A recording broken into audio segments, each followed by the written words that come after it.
passion, focus, discipline. This is the Zero Excuses podcast. Each and every week, we talk to high-performing, inspirational athletes, entrepreneurs, and leaders. We ask powerful questions to extract their tools, strategies, and life lessons for you to crush your excuses, to break out of your comfort zone, and accomplish your ambitious dreams and goals. Here's your host, Kenyon HERE. Hey, welcome back to the podcast. Appreciate you tuning into today's episode. We've got another great guest lined up for you today. We have Mr. Rock Thomas join us today to share his knowledge and wisdom. He is the leader of the I Am movement, and he is also an author, coach, and public speaker who helps empower people to find their own identity so they can fulfill their own potential, to reach their goals, to not only just be successful, but to break out of the current situations that they may find themselves in so that they can live the lives that they were meant to live. But before we get into today's conversation with Rock, just have a couple quick reminders for you guys. Number one, if you haven't already done so, would appreciate it if you hopped over to iTunes. Go to kenyonhere.com/iTunes, take you right to where you need to go to leave us a rating and review, and to subscribe, and also share this podcast with a friend, family member, coworker, what have you, someone who might get value out of the topics and conversations that we have here. And secondly, if you want to take these topics, these tools, these strategies to the next level, I have two opportunities for you to do that. First is you can go to our free closed Facebook group at kenyonhere.com/group. Take you right to the Zero Excuses Facebook group. You can join up there after answering a couple of simple questions, and you can join the close to 500 people there who are having conversations and overcoming their problems to build the discipline, eliminate excuses, and regain control over their time. And if that's not quite enough for you, and you want to find a customized solution, build some customized systems and habits into your life to get the results that you want, I'm offering everyone a free 30-minute strategy session to go over some ways to do just that. And, that's one thing that I would like to do here in 2019 is to connect and help more people. And this is one of the ways that I would like to do that. So again, it's a free 30-minute call. You can schedule a time that works for you at kenyonhere.com/call. Look forward to hearing from everybody who decides to take advantage of that. All right, enough of all that. Let's jump into today's conversation with Rock. Rock, excited to finally get our schedule synced up here and have this conversation on the Zero Excuses podcast. Like I said, really excited to have you. How you doing? I love the Zero Excuses because, quite frankly, I live my life by either you're getting results or you're making excuses, but so few people actually live that way that I'm really fucking excited to have this conversation with you. Absolutely, man. Well, I didn't mention this pre-show, but I'm retiring out of the Navy, and one of the mottos that we have in the Chief Petty Officer Mess is results, not excuses. So that's kind of the tradition that I want to carry on as I go into the sunset of my military career. And, it's definitely the legacy I want to leave on the show. And that's why I'm excited to talk to you. But before we get into, the practical tools and strategies that I'm sure you're going to share, why don't you give yourself a quick introduction, tell us what you do, and then maybe we'll dive into your background after that. Yeah, so I grew up in Canada on a farm, and I learned how to work really hard. And I learned that in life, if you do it as difficult, first thing in the morning especially, or in the first part of your life, then life is easy. If you do it as easy, or you strive to do it as easy, then your life is going to be difficult. Yes. So I was blessed with a difficult upbringing, parents that, quite frankly, neglected me and allowed me to fend for myself. I had to buy my own clothes at the age of 11 through shoveling driveways and cutting lawns for neighbors. And you learn to respect money at a very young age, which, quite frankly, with a $4 trillion debt in North America, most people don't understand that. Why? Because they mortgage their future. They buy in their Visa cards. They do what's easy. They enjoy themselves. They take out food. They're going to work out tomorrow. And they have no discipline. And then later they wake up with diabetes, they're in debt, and they're broke, and they have no relationship. They wonder why their life sucks. So for me, I've learned the principles of success. And for anybody that really seriously is curious or hungry to create a transformation, I like to have that real conversation with them and say, look, here are the guardrails to success. Stay inside those. You'll have success. It's not going to necessarily be easy, but it's going to be rewarding. And everything else is what the masses are doing. So good luck to you if you want to stay with them. Awesome, man. Well, thanks for that introduction. There's so much we could dive into, but I guess your inspiration, if I'm reading this right, for helping people get success is, your own struggles growing up. What were some of those specific struggles that you endured, I guess, during your childhood? You mentioned you grew up on a farm. I threw hay around in upstate New York, have a similar upbringing. So I definitely appreciate the, hard work, makes your life easy down the road. So, but what were some of those specific challenges that you had to overcome? Were there, you mentioned it was a neglected childhood. Can maybe you unpack that a little bit for us? For sure. My parents got divorced when I was 5. So I moved out with my mom for a few years, and then I was a little bit out of control. So she had me go move with my dad, who remarried. So I was now the youngest of 7. And when you're the youngest of 7, you get kicked around and pushed around and laughed at and beaten up and teased and bullied. And when I was around 14, up in Canada with snow, we had these snowball fights and face washes. And my brother jammed some snow down my throat and I couldn't breathe. And I remember almost dying, like passing out, and somehow managed to kind of break out like the Hulk. And I remember standing over him for the first time in my life. He was older than me, and looking down at him like I had this power that I didn't know that I had. And it was in that moment that I decided that I would become rich. I was tired of getting the hand-me-down sheets with rips in it and getting the last to take a shower and locked in the barn, and so that they could get more food from the kitchen. And I thought the way out is for me to create wealth. And the entrepreneur was born in me. And I just worked really, really hard till I was in my late 20s. I did anything that was hard labor because I didn't have the intelligence. I didn't have the mentorship to work with my mind. So I was a carpenter, and I painted, and I worked with horses and barbed wire fence and 2x4s and goats. And then I met my first major mentor in my late 20s, who took me under his wing. And he said, if you could transfer that discipline from working as a laborer to learning how to add value in the area of real estate, I could make you really, really successful. My ears perked up. And after a year of intense mentorship, my first year I sold 1 home. I was so bad. I didn't even know how to talk to people. I was so introverted and dyslexic. And I remember signing my first contract. Literally, I had to hold one hand on the other hand because my hand was shaking. I was so nervous. But when I made $4,000 for signing a piece of paper and talking, a light went off in my mind, Kenyon, and I thought, this is amazing. You know how many hours I have to work digging a hole or building a deck to make $4,000? And I got hooked.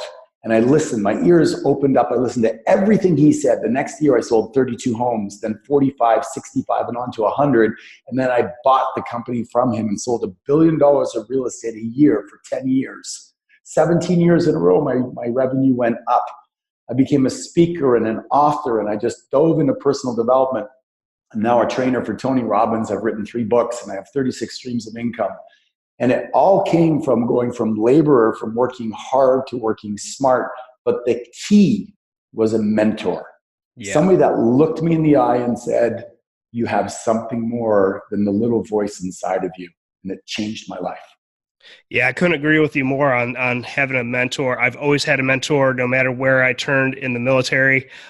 22 years, I made it all the way up to the top of the enlisted ranks. And like you said, you need a mentor to be successful. But I want to back up a quick second here. I know you said you met your first major mentor in your late 20s. Was that a random encounter, or did you have I guess a moment of clarity that said, hey, I can't do this alone? How did that first mentor enter your life? I think out of pain comes passion, and out of your mess becomes your message. And for me, I didn't realize it, but my father got cancer in his my late 20s. He was 62. And all my life I had sought the words, I'm proud of you, from my father, but I never heard them. Mm-hmm. And I was always looking for a way. It drove me to unbelievable amounts of work. You read the book Can't Hurt Me by David Goggins? Absolutely. Yep. So you know the amount of pain he was willing to endure. And in my own way, I had a broken arm, and I went to my father and I got kicked by a horse, and he's like, you'll be fine. I went 2 weeks with a broken arm until my mom took me to the doctor and had to be re-broken. I cut my leg down to the bone, and he told me to wrap toilet paper around it. I've had my own levels of, being abandoned emotionally, but it drove me to succeed because I wanted my father to say, I'm proud of you, son. So when he was diagnosed with cancer, I left my job in the airlines and flew to Australia where he was living to take care of him. I had 3 houses at that time. I'd worked hard just through grit. I was almost a millionaire. And by the time the 2 years of him being sick and me flying back and forth, my relationship fell apart. I was going through a divorce. I lost all my properties. I lost my job. I tried to sue them, but I didn't know what I was doing. And I got wiped out by them. I moved back in with my mom. I was on the couch, and I paid off my father's back debt that he had not paid. And it was the last day I was flying. I remember flying back to Montreal from Sydney, and I was on his bed. He was probably going to have 2 or 3 weeks to live, but I had to go back. I had nothing left. And I said to him, Dad, can you think of something you're proud of? And I thought, gosh, I'd given everything up to take care of him 2 years, paid off his debt. Of course he's going to tell me, son, you're the best. And he looked me in the eye, and in his good German upbringing, he said, nothing that I can think of. And I saw it was like a knife in my heart. I went back, I got in the taxi cab, and I bawled my eyes out, and I cried on the way home in the plane. And then about 2 hours before arriving in Montreal, my sadness turned to anger. And I thought, this is bullshit. And when I landed, that's when I looked for a job in real estate, and I struggled in real estate, and that's when I met my mentor. Okay. And it was out of the desperation that I just showed up in a place because I was searching for a way to pay my bills and survive.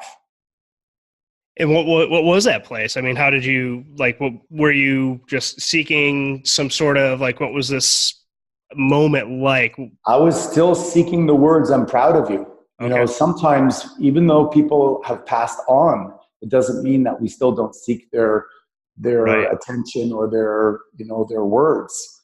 And I was going to prove to the world that I was worthy, that I was good enough, that I was enough to be the best child in the household, even though I was always the little runt. So it drove me, and it drove me to huge success. But the thing is, a little bit like David Goggins, is you can beat the crap out of yourself to, run 100 miles on broken shins or whatever the case may be, because you're really covering up the pain of, not being loved. Like he wasn't loved by his dad. And eventually I started to learn after I had success. And then what happens when you have success? What do? You start to party. So then I went the other way. I started to make $1 million a year. And then it was, drinking and cocaine. And I went in another path and a different problem because I was still trying to bury the pain. And then I started to go through a different transition. And that's when I went to India on a meditation retreat. I started to do some introspection. I started to fall back in love with myself. Yeah. Nobody's going to love you until you love yourself. And I was looking for my women in my life to love me more, my parents to love me more. And finally, I started to fall in love with myself. And that's when I started to find some peace. Yeah, I can't agree with you more. I went through a similar, not a exactly similar situation, but I lost my father in my early 20s as I was in the Navy. He had cancer as well. Oh, wow. Little different situation. We had a great upbringing, and he was very involved in my life. But there were some limiting beliefs that I discovered that I clung on to about myself, that I became frozen in time when my father passed. And it's kind of funny that we're having this discussion right now because I feel like I need to crack that egg back open again and see what else might be in there. And going through the U.S. Department of Veteran Affairs, I actually signed up to go see a therapist. to crack that back open. So it's kind of timely that we're having that this topic has come up for me personally. I just wanted to mention that as well. But one of the biggest limiting beliefs, and I've said this on the podcast before, was that like my family used to tell me I was quiet and shy like my dad. And if I hadn't done that deep inner work to figure out who I am as a person, we wouldn't be sitting here listening to this podcast right now, because I would have still been that quiet, shy person, not willing to step out of my comfort zone and get into public speaking and having a podcast. So, what you talk about, falling in love with yourself and turning inward instead of seeking outward validation, I think is extremely, extremely important. So I don't want the listeners to gloss over that fact.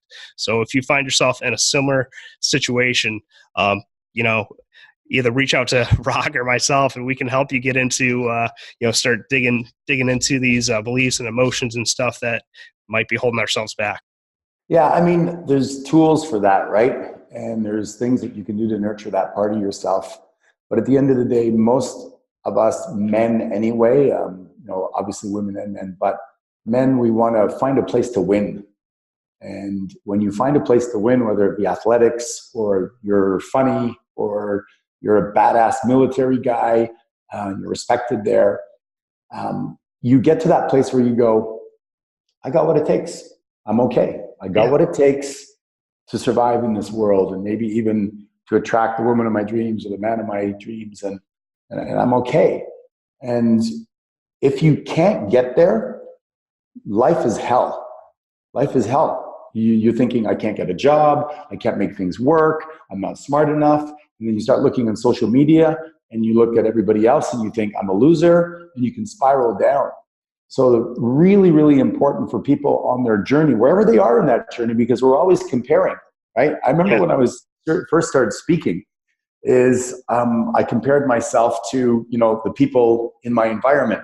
And then I did better, and I compared myself to people in the province. And then I started comparing myself to people nationally, and it's a disease. It's never good enough.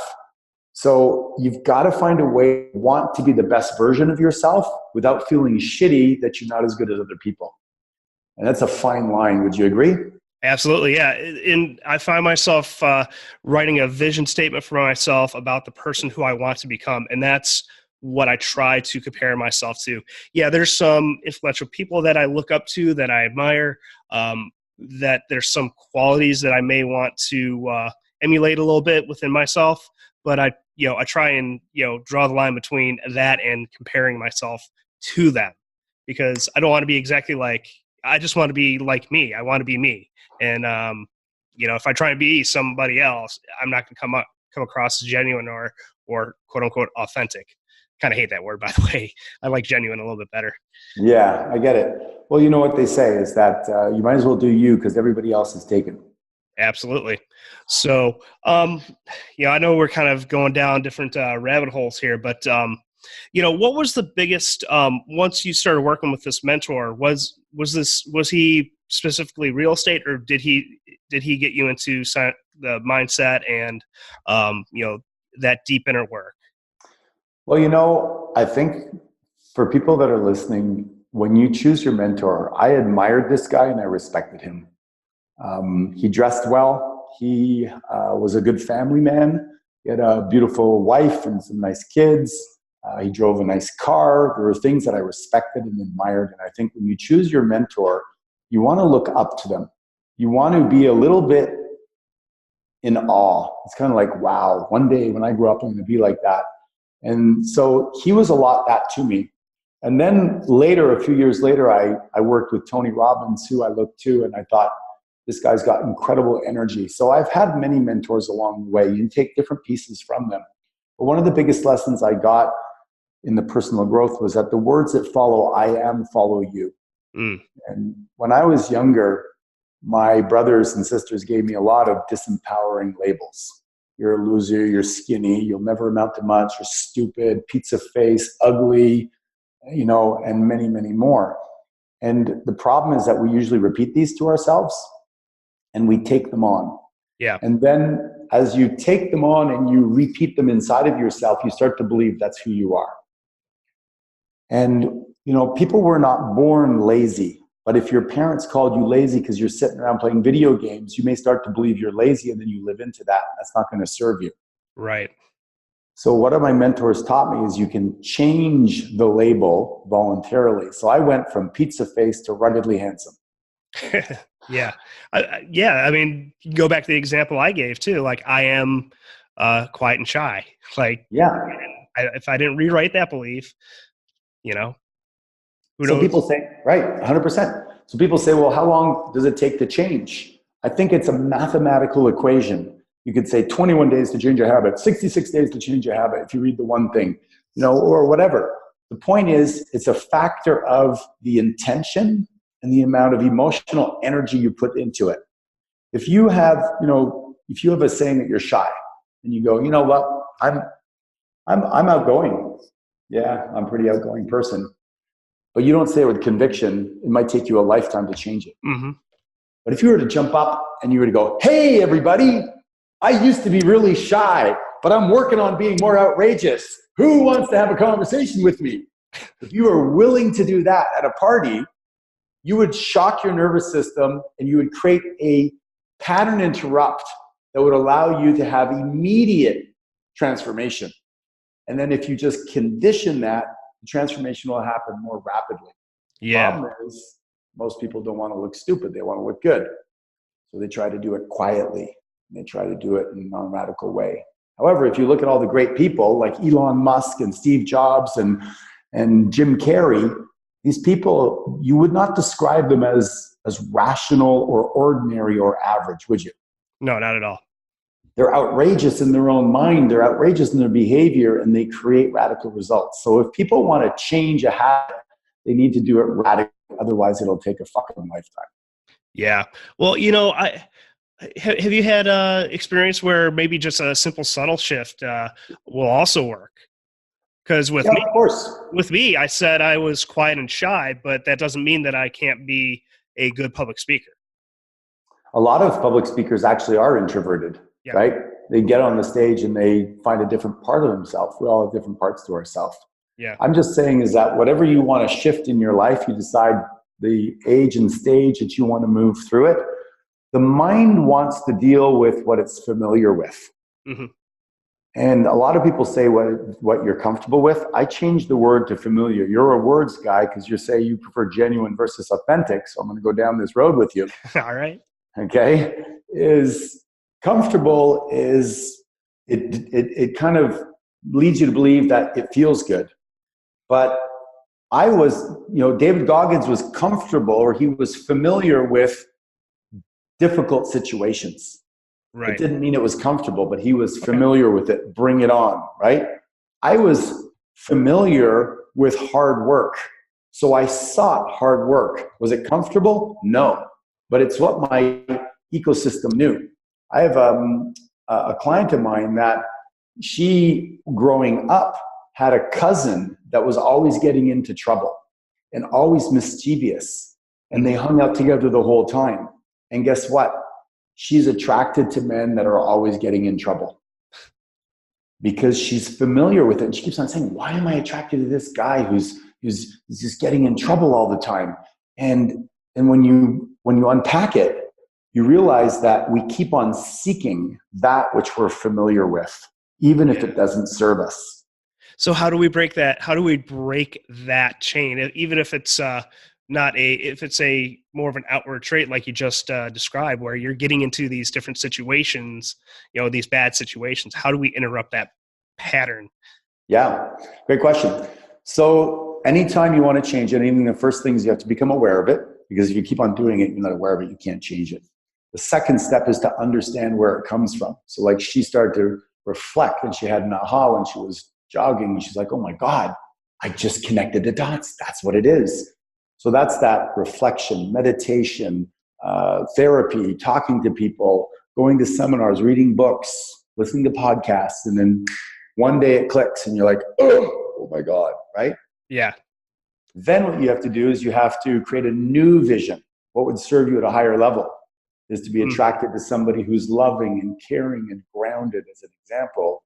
And then interrupt the pattern every time to become familiar with the new way. So when you're attracted to that craziness, excitement, etc., and getting in trouble, break the pattern, catch yourself, and move in another direction. Yeah, I see this all, we're on the topic of relationships here. You kind of see that where one person may try to hold another person back perhaps and keep them from changing and keep them familiar. And, have you worked with people in that situation too?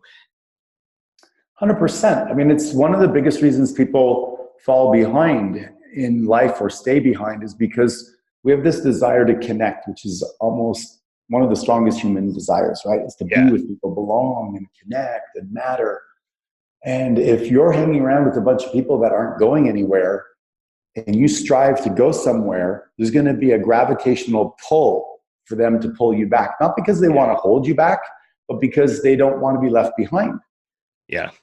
So that's why I created a mastermind group of hard charging entrepreneurs, because I wanted to be around purposefully people that thought bigger than me, that played bigger than me, that wanted to do more exciting things, and that would cause me to want to catch up. Versus 95% of the population, are not millionaires. They're not thriving financially. Most people, 50% of people are divorced, and most people that are married are maybe not in a full-blown happy relationship. The 65% of Americans are overweight. Many of them have diabetes and are on medication and antidepressants, etc. If you just walk out into the street and try to have an amazing conversation and be with people that are going to uplift you, the chances are slim to none, because 95% of the population are struggling. Yeah. So you've got to be purposeful in finding the people you're going to spend time with, and then watch the ecosystem and osmosis just lift you forward and elevate your life. Yeah, one of the biggest tools that I like to talk about here on the show is your power circle. If you name the old Jim Rohn quote, you're the average of five people that you spend the most time with, who's in your power circle. And if you look at that and they're not people who you see being in the place that you want to be, a year, 5 years down the road, you probably need to seriously upgrade your power circle. So, that's couldn't agree more. That speaks to that. So where did you start to find other people? What were some of the resources that you used to find those people that were out there? Because there might be people out there who want to be somewhere, but they might be stuck in their old hometown. And how can they start to catapult themselves out of that situation? So when I was in real estate, I got invited to Vegas to go to a seminar, and they had speakers there. And I started to realize that there's people that were a lot smarter than me and that had different ways of looking at the world. So I became, very curious about reading books and about listening to people that were a little further down the road than me. I like to say that life's a video game, right? Let's say there's 100 levels. If you're at level 2 and somebody's at level 100, that might be, me and Tiger Woods when it comes to golf. I don't need Tiger Woods to teach me how to get from level 2 to level 3. The local golf pro can do that for me. It'll cost me less and it'll still be effective. When I get to level 10 or 20 or 30, maybe I want to get some tips from Tiger and I can afford to invest the money. So I'd say, locally, try to find some people that are doing better than you. And then you got to go out further. My mastermind group, we have an ecosystem online because, let's face it, most people are busy. Wife, kids, running around, jobs, side hustle, etc. They can't afford to go to seminars like I do. I go on about 30 a year where you really meet the hard chargers. You want to do 1 or 2 a year if you can, meet some really cool people, have the wherewithal to not be shy and go up and talk to people. Right. And then have an ecosystem online that allows conversations like this. Technology has changed the game. And what we do is we put people into groups of 6 on calls like this, and they support, encourage, and challenge each other to have success. And when you have that kind of an ecosystem that's laid out, there's no room for people like, let's say you go, hey, Rock, I'd like to get an Airbnb. I'm thinking of, I've heard that some people are doing that, making money with it. And I go, oh yeah, that'll never work. You'll never hear that in our tribe. You'll hear, well, tell me what your plan is, Kenyon. Yeah. And did you talk to Marcus, who has 30 Airbnbs? He'd be a really great resource for you to have a chat with. Show him your plan and let him poke some holes in it. Make sure you're not going to make any mistakes. Cool. And when do you plan on doing this? Good. So I'm going to follow up with you in 30 days and see where you're at. Make sure that you're driving through this. So that's the kind of conversation that we have. There's nowhere are people really having those kinds of conversations, right? Right. Yeah, I definitely agree with you on the importance of finding masterminds. I'm a member of more than one, plus the one that I run as part of the Zero Excuses thing. Shameless plug there for the Infinite Results Mastermind there. But hey, you know what? In our tribe, we say we don't apologize for being awesome. Yeah. So don't apologize for putting a group of people together that are going to impact your life. That's a hell yes for me. Yep. Couldn't agree with you more. So you sound like you are the type of person that dives headfirst into things without maybe having a clear sight picture on exactly what that plan is. Ready, fire, aim, baby. Yeah. Have you always had that quality about yourself, or was that something that you had to develop within yourself? God, that's a great question. I'm glad you asked it, because when I was about, maybe 11 or 12, my parents didn't have a TV, so we read books. And I read this one book by Vernon Howard. And I remember the sentence like it was yesterday. I read it. Do what you fear and it will disappear. So every time a fear would float up, like I wanted to talk to a girl across the room, or I wanted to ask for a raise, or I wanted to apply for a job, or I wanted to see if I could get the corner table instead of the table the waiter was offering me, I would immediately take action. And this has kind of become a say yes and figure it out later mantra for me. Mm-hmm. And it's really changed my life. In fact, my mentor was the owner of the Remax franchise I was working in. And one day he walked into my office and he says, Rock, I want to sell you the office. And I was still recovering from my father's debt. I was making some money. I was doing well, but I was one of the youngest in the office. I had 3 kids under the age of 4, barely making ends meet. And here he wants to sell me this $500,000 office that it might have well been $10 million with the amount of money I had. And he goes, do you want to buy it? And I said, yes. Yep. Inside, I was scared shitless. I didn't know how I was going to run it, where I was going to get the money, what was involved. But an instinct inside of me knew that if I just stepped up and I was able to grab this, somehow I'd figure it out. And that's been huge for me in my life. And I teach it today. In fact, my next book is going to be Say Yes and Figure It Out Later. Yeah, man, I love that, because, it's not only the things that we fear, it's the things that cause us stress and anxiety that we need to run towards, because if we keep running away, those problems, we're just going to get further from the solution. So I've had a very similar mantra myself. And, we make situations out to be bigger in our minds than they actually are. I mean, very rarely do they turn out to be bigger than we make them out to be in our minds. But, our biggest hurdle is our own minds. And if we could short circuit the distance between opportunity and taking action on it, I think the better off you'll be, because the longer you wait, the longer you'll talk yourself out of it. If you look around, just looking at people, most people are walking around. I remember at a gym here, and I biked there, and then I play. They had a basketball game going on, and there was men my age, a little bit younger, maybe your age, playing, and it was like 6-on-6 or something like that. Mm-hmm. And it was interesting to watch. I'm a big student of physiology, and I've done some NLP, so you can read people's body language. Does that make sense? Yes. From a distance, you can see. So I'd watch these grown men who are probably successful in some area of their life, business-wise, or jobs, or families, etc.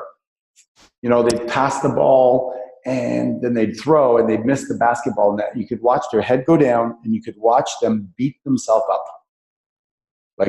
Probably like, you asshole.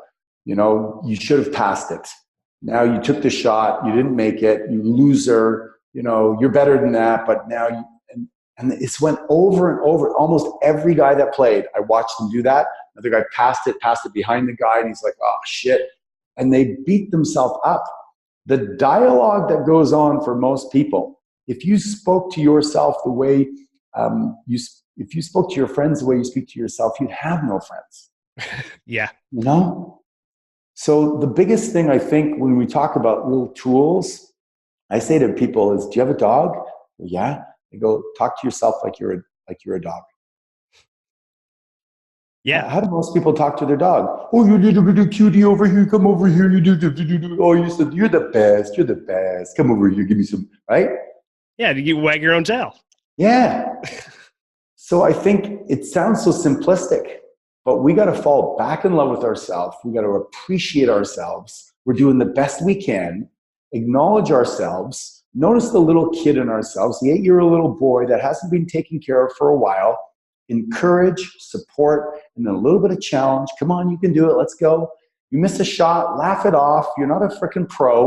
You're not going to make every one, Just enjoy your life a little bit. You know why angels fly? No, I don't. They take themselves lightly. Right? We've got to take ourselves a little bit more lightly, be kind to ourselves, and give ourselves a chance to enjoy life. And then surround ourselves with great people that are going to give us the opportunity to step into the best version of ourselves. And when we do that, we can, happily achieve instead of achieving to be happy. Yeah. So how do you, with your clients and people in your mastermind, how do you start to break that cycle of this negativity? I know we all default into this negative mode of thinking, and, even from a young age in Scouts and stuff, one of our mantras was maintain a cheerful spirit, even in the midst of irksome tasks and weighty responsibilities. So this has been driven home for me since childhood. And I can imagine that if other people out there didn't quite have that exposure at an early age like me, it might be a little more difficult to prime those positive thoughts and drive out that negative behavior in our own minds. How do you work with the people that you work with? How do you help them start to get down that road? There's a lot of different things, but most people talk to themselves very similar to how their parents spoke to them, because that's the programming that's been installed. So the parents said certain things, they repeat those phrases. So it becomes a question of you want to move away from that programming and you want to install some new programming. Most people have been in a situation where they've been in a bad mood, feeling depressed, feeling off, and then a client walks in the door, or their girlfriend or whatever that they're trying to impress, and they jump off the couch and go, hey, how's it going, babe? Right? And they snap out of it. So they have the ability to change from being down, depressed, discouraged to cheerful. Would you agree? Absolutely. So now it just becomes a muscle that you develop. So you've got to choose things that you can focus on that create you feeling cheerful or happy or upbeat. And the weapon of mass destruction, and it's cliche, but it's gratitude. Oprah says you cannot attract more in your life until you're grateful for what you have. So when you start to appreciate that, what you appreciate appreciates, and eventually it starts to snowball. So you can, I go to the gym and I'm like, I'm just so freaking grateful I get to work out. And, I had an injury recently and then I'm working through it. And now I get to actually have more mobility than I did last week. And I feel really grateful for that. Instead of going, man, I never had that injury. I would have not lost those 2 pounds of muscle, freaking injury.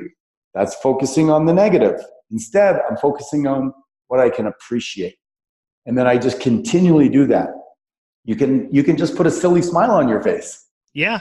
I when I'm in the midst of a shitty situation, just smiling changes your attitude. Like, it's scientifically proven that smiling will trigger the release of positive hormones. Like, even if it's a fake smile. Yes.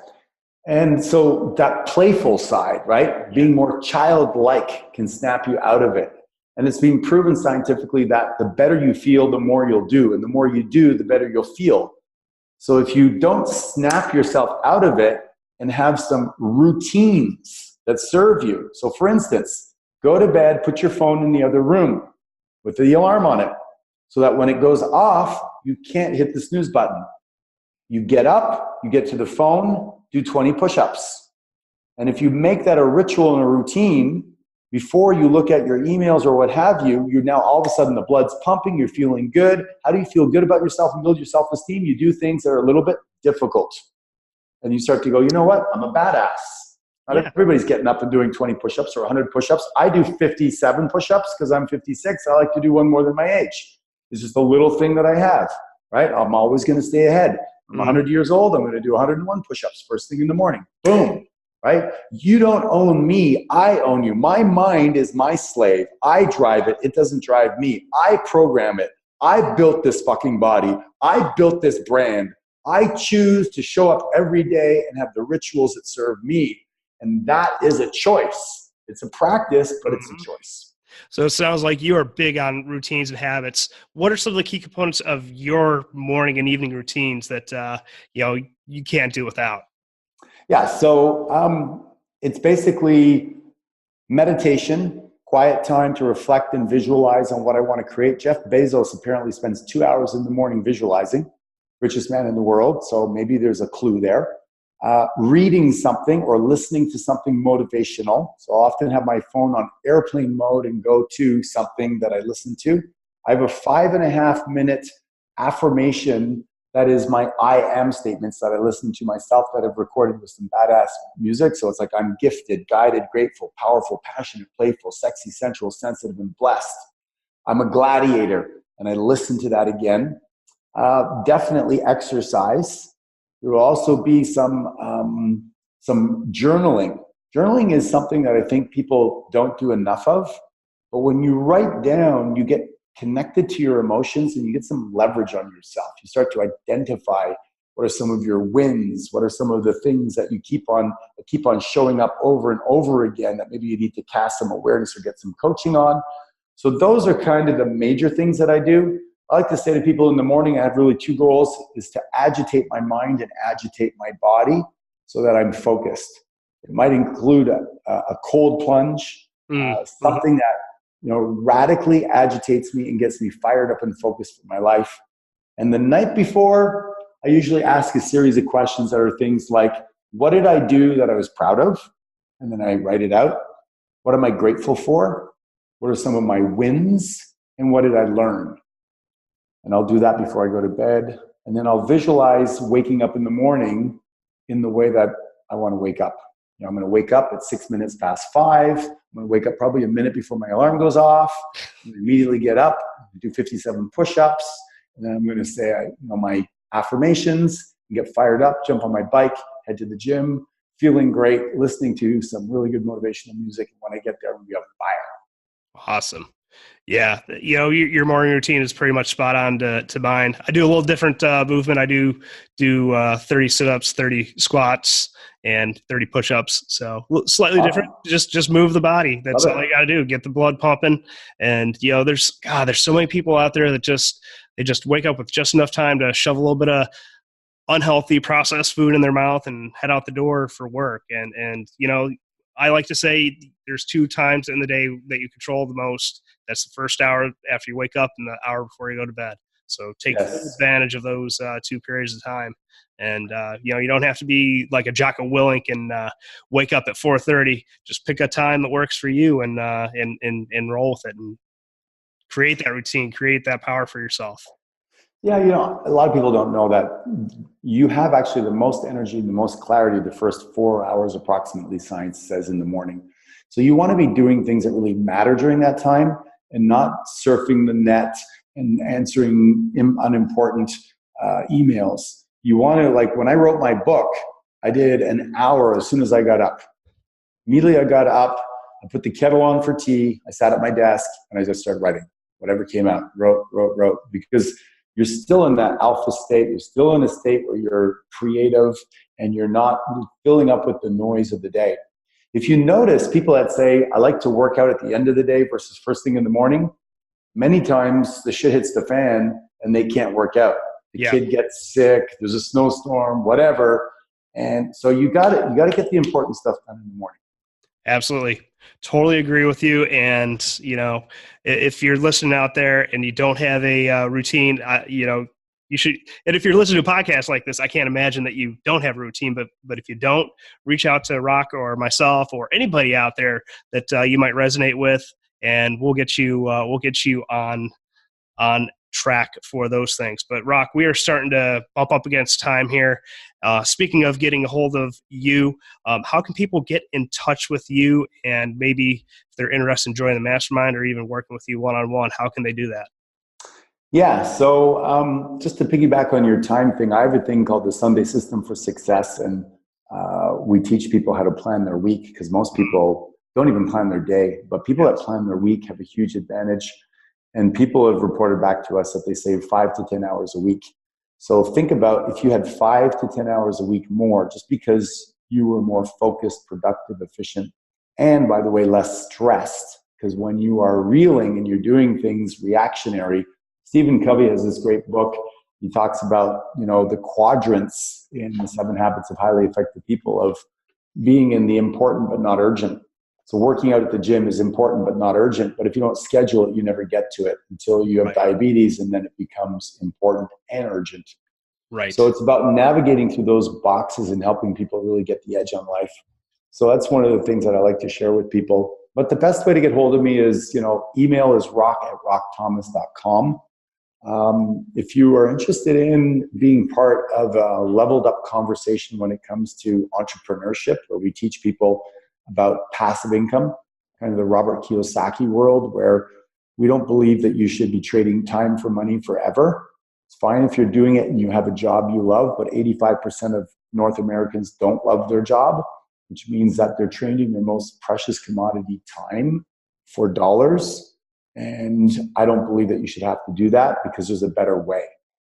So we teach people how to do that, and whether it's be Airbnb or tax liens, or whether it's writing a book or online sales. I have all my mentors that have helped me develop 36 streams of income. I'm not the guru in it, but I have the connections and I have the people that I trust and I know that do a good job.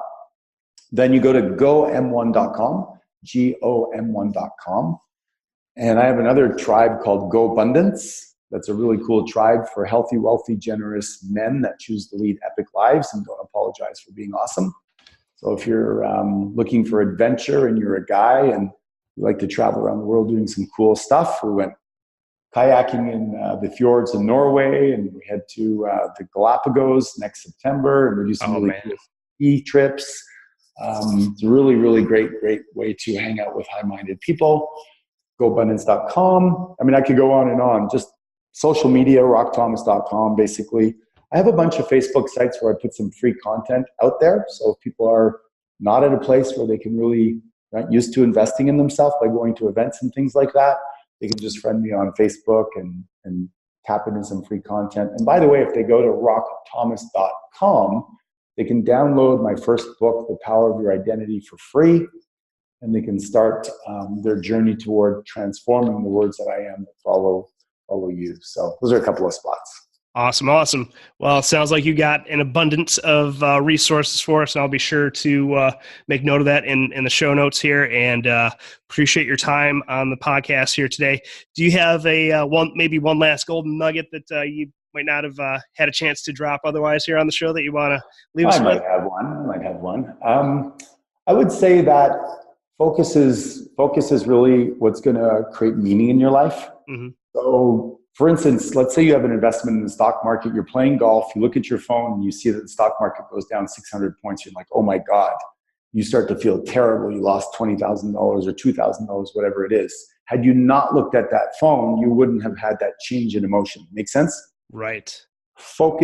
Meaning is created by focus. What creates focus are questions. So if you want to have a meaningful, purposeful, empowered life, you got to be good at asking questions. And the reason that it's so powerful is the brain will answer every question you ask it. Why am I such a loser? Well, because you're lazy and you're shy and you never do anything, right? Why can't I make $100,000 a year? Because you don't have an education like those smart people over there. What's 2 + 2? It answers it. So ask this question. What's great about this? When things go wrong, ask yourself, what's great about this? And seek the answer. Force yourself to find the answer. And if you can't, ask yourself, what might I be grateful for from this event one day? And then seek it out. Because we've all laughed about something a year later. We went through a breakup in a relationship and we're like gutted And then later on, we laughed because we realized that it led us to something that meant something. Or we lost our job, we were gutted, but then it led us to being an entrepreneur. So seek it out. Choose to find the meaning that empowers you by asking powerful questions. That's what I'd leave your listeners with. Awesome. That's the exact tactic that I apply to my life every single day. Nothing is good or bad. We get to decide what things mean, and we get to decide what meanings we place on events and the situations in our life. So can't agree with you more, man. All right. Well, we'll wrap it up here. We'll definitely have to look into doing a part 2 because this has been a fascinating conversation. And I know we probably could dive into a whole host of other topics here. So definitely would love to have you back on in the near future. It was a pleasure, Kenyon. Appreciate it.